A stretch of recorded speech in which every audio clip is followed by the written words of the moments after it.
The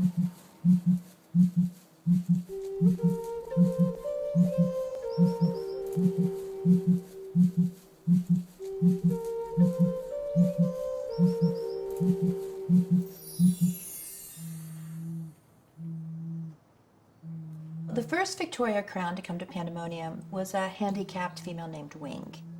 She had gotten her name because she had fallen off of a table and broken her wing. She's a fine bird except that she can't fly. But she was lonely. So when I was offered her brother, Coffee, I jumped at the chance. The first winter they were here, they came down with colds. So I had to bring them inside in order to medicate them. I brought them into a laundry room, and the next morning when I went in, I found out that they had made themselves comfortable on top of the dryer and a pile of clean clothes.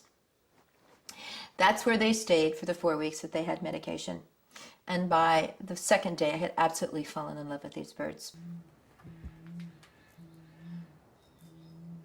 I became aware about 5 years ago that these spectacular birds, that are now the world's largest pigeon, that they were becoming very, very rare in their native New Guinea. And without help, they could disappear. When I found this out, I decided that Pandemonium actually had to take action. We had to take action right away.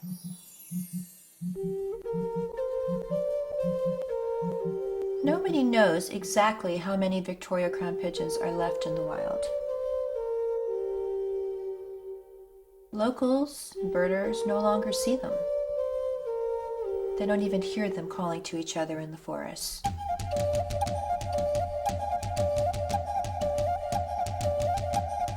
Since the time of the dodo, the world has lost more than 160 species of birds.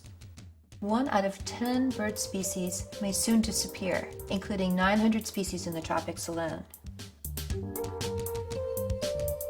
Most people don't realize that the dodo was the world's largest pigeon. Like the Victoria crown pigeon, the dodo lived only on one island. It was curious and had no fear of strangers. And these were strangers who built palm oil plantations. They also tore down the forest and they hunted the dodo to extinction. And this happened in just 80 years. Like the dodo, the crown pigeons are being hunted. Like the dodo, its forests are being torn down. Roads are being cut through, which makes it easier for hunters to gain access to the birds. And more people and machines are moving into what was once pristine areas. Every year, 150,000 acres of rainforest are cleared for commercial development, logging, mining, agriculture, and this very precious habitat is destroyed. But what is really transforming the island is the building of palm oil plantations, which is exactly what did in the dodo. The birds are nominally protected by the Indonesian government, but in fact no one is protecting them on site. Conservation groups for the most part have pulled out of New Guinea because it's too dangerous to do work in the country itself. And that's why it's so important for organizations like Pandemonium to protect the birds that we took out of the wild.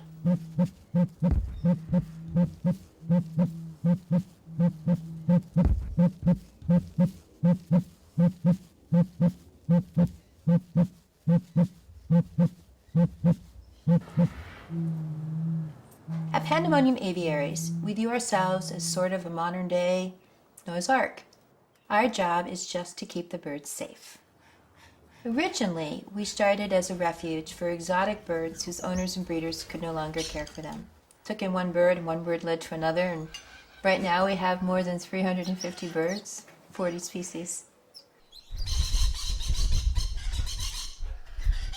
Pandemonium is now a leading example of a new kind of conservation aviculture, and that's evident in our ARC program. ARC stands for Avian Recovery for Conservation. Our focus has shifted from rescue to conservation and breeding of endangered and rare species, specifically from the island of New Guinea. The birds that are under conservation are birds that were already in the United States. They were brought in prior to the Wild Bird Act when it was legal to bring in birds from the wild, or they are the offspring of birds that were brought in at that point. The Victoria crown pigeon is the first species to be put under conservation through ARC. Pandemonium now has the second largest population of Victoria crowns under conservation of any institution in the world. It turns out that some of our birds may very well be the breeding stock that we hope will replenish the populations that are plummeting right now in New Guinea. When it's safe for them to go back into the wild, we'll turn them over to another organization to do the species reintroduction.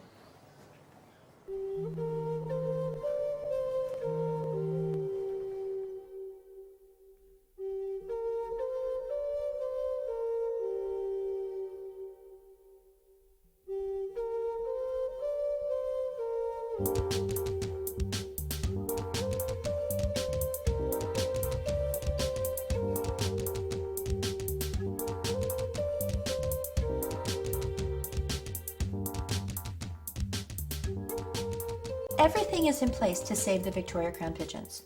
We have the breeders who want to join us. We have apprentices who want to learn how to breed them.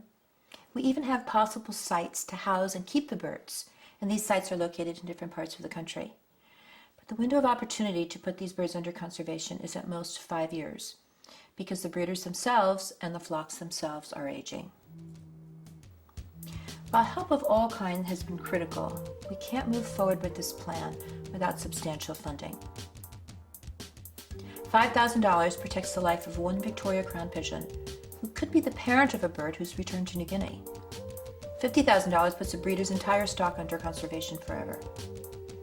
And if we were to get an endowment of $3 million, we would be certain that we could save all of the flocks currently in the United States and have a really good shot of having these birds remain viable and at one day walking free in the forests of New Guinea.